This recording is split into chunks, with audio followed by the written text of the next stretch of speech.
getting to work today. So it seems like we're almost back to normal pre-shutdown days, unless, of course, there was maybe an accident or traffic lights out of order making my way to work. But all I can say is, for the first time in a very, very long time, I just found the traffic pretty nightmarish on my way to work this morning.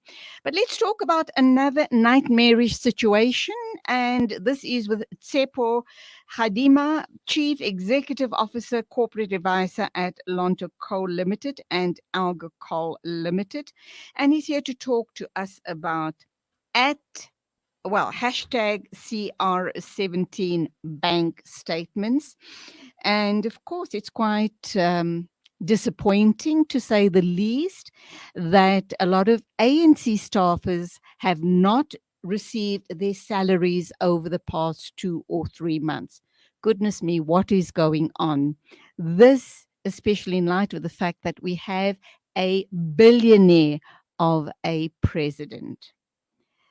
Tshepo Kgadima, good morning. Welcome to the program. And are you as disappointed as I and the rest of the nation is, as far as these poor workers not having received salaries over the past 2, 3 months? Well, Miss Ali, good day to you and greetings to the listeners of Salam Media. Always nice Thanks for talking to having me. you. Always nice talking to you. Welcome. Pleased to be here. Yes, look, I think beyond the majority of South Africans being disappointed at what is happening, it should concern us more that actually the law has been broken by those who are entrusted with the high office in the country.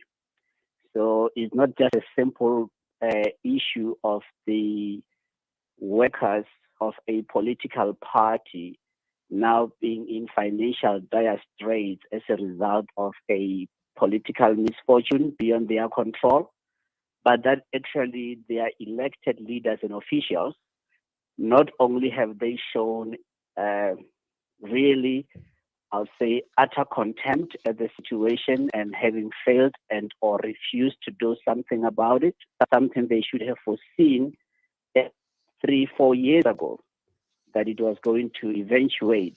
For it is not the first time, let's say in the case of the African National Congress, that it finds itself in this position. It found itself in the similar position of where the donor funding had dried up following the national conference at Stellenbosch in 2002. 2003 was an exceedingly difficult year in 2004 because of donor funding having dried up. But the leadership then under President Thabo Mbeki and under the Treasurer General, the late Mendim Simang, they were able to turn the tide to the extent that in 2007 National Congress, the African National Congress had over 300 million rand surplus in the bank. They were not in debt, and they had already built an asset base that was income yielding. Now, fast forward 10 years later, the similar situation arose following Nasrec National Conference, and the current leadership has amply demonstrated their inability, incapacity, but even more worrying, as I say, the extent to which they will go to break the law. What laws did they break? They broke the withholding or the diverting of workers' contributions to pension funds, the failure to pay the South African Revenue Service the taxes that they had deducted from workers' salaries, as well as the failure to remit to the unemployment insurance fund. And at the time when those workers would have needed those uh, monies to be able to sustain themselves, that has failed. So effectively, you have people who break the law, but even more worrying that there has been no consequence. South African Revenue Service doesn't appear to have done anything now, knowing, as we all know, that here the law has been broken. The question is, what will that mean for the majority of others who will say, well, if the African National Congress can be allowed and the officials can be allowed to break the law to the extent that they did, well, why must we comply? Well, it seems that a lot of these political parties, very especially the ANC, is really guilty about flouting rules and, flouting rules and also amending them to serve their own purposes. Um, I'm kind of wondering what's going to happen. What's the outcome going to look like for the ANC as a party with the elections, local elections just being around the corner? Aren't they worried that all of this is going to hurt them and hurt them very badly?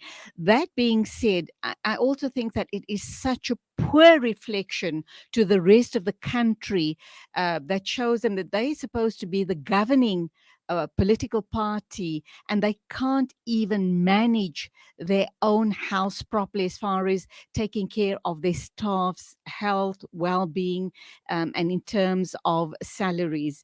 The party, however, has blamed the Political Party Funding Act as a hindrance to raising money to paying its bills. What do you say to that? Well, it's not only the uh, Political Party Funding Act that is a hindrance, not only for the ANC. The situation is not unique to the ANC. But let's say if that was the only consideration, the question that arises is that if you have a billionaire president, as I think in his lead up to Nasrec election, the now chairman, Kgadima spoke works lyrically about why the ANC would be better off having a rich president as they do. The Party Political Funding Act stipulates that donations of up to, well, from 100,000 rand and up need to be disclosed. Now, in the recent disclosure, it can't help but be a shock to many that the billionaire president did not even contribute 100,000 rand, which would have been reportable. So the issue is that what example is he giving? The members of cabinet who could have, in the 3 months of the reporting period, they could have contributed 100,000 rand each. Now, how would the ANC or any other political party, for that matter, expect the ordinary people to support them with donations that will be reportable and donations in the amount? So the ANC now might be saying, look, we are doing crowdfunding. The question is, that crowdfunding, if it is less than 100,000 rand, would it be sufficient, taking into account the expenditure on a monthly basis that the ANC requires to maintain its organizational structures? The answer is that no, it is not sufficient. So they don't seem to be having a plan other than to have broken the law. But beyond the Party Political Funding Act as a hindrance, there is also an act that was passed called the Financial Intelligence Center Amendment Act.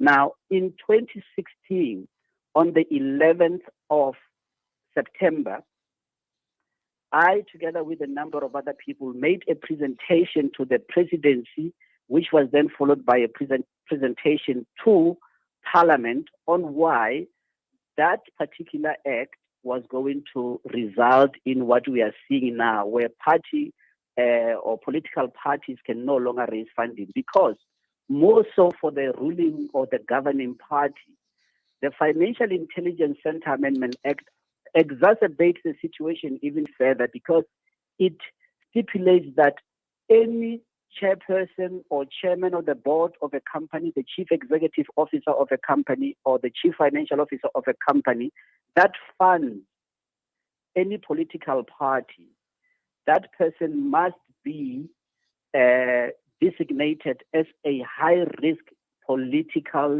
influential person in the country.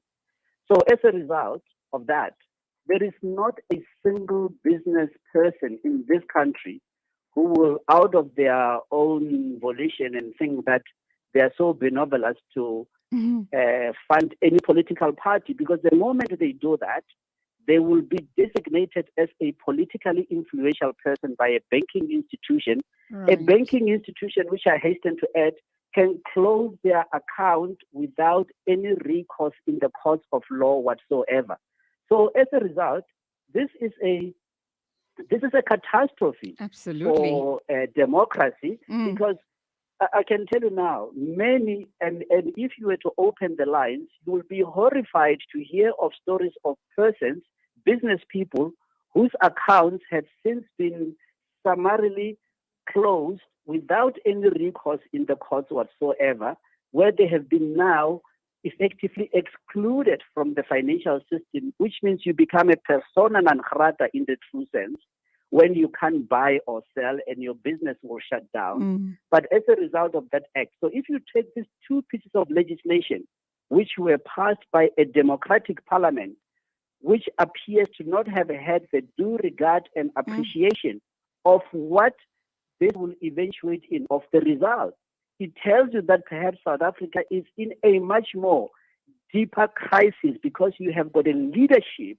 political leadership, either in parliament, either in cabinet, that lacks the discernment, that lacks the foresight as to what will eventuate and what will be the future of our democracy and what is the future of the republic if party political activities are not sustainable. Because then when you don't have an organization, how will the people, when they go out to vote, express their will? Because there will be no organized political formation that they can be able. So it's only a matter of a year or two, I believe, whereby all the political parties will find themselves in exactly the same position that the African National Congress finds itself in, because we are going to see a more belligerent banking sector that is going to punish anyone who dares support party political funding, and everybody is going to stand back.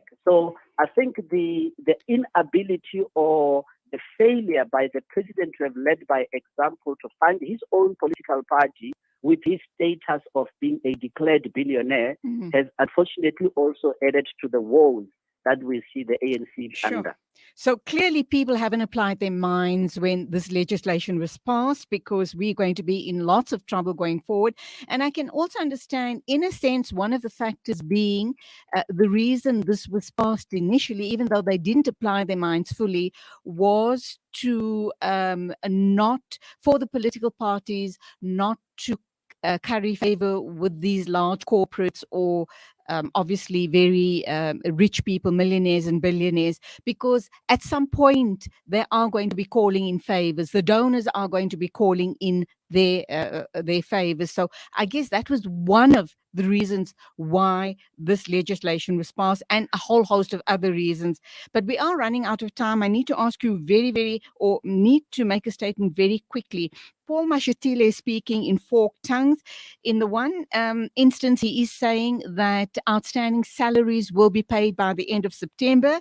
But on the other hand, he's also saying that since this act has kicked in, I suppose the very act that you're talking about, we are now experiencing a situation where a lot of companies are very reluctant to donate, and that has led us in a situation where our salary bill is already unsustainable and is currently sitting at 18 million rands this month. A very quick and a short answer to that, please.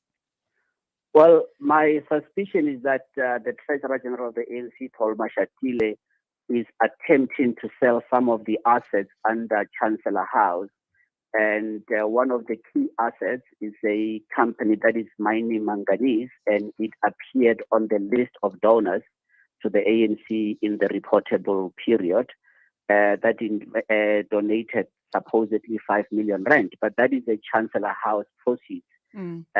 So my suspicion is that they are going to try and sell all and any other assets to then pay off the debt and try and sustain the operations. But that itself is a self-defeating exercise because it's only a matter of time before they run out of that money as well. In a fire sale, you won't be able to realize the true value of the assets, and I suspect they will. But also, in America, they should have followed the American model. Companies do disclose, and they have neatly, and I think quite in a correct manner, regulated how the funds are advanced to political parties as donations.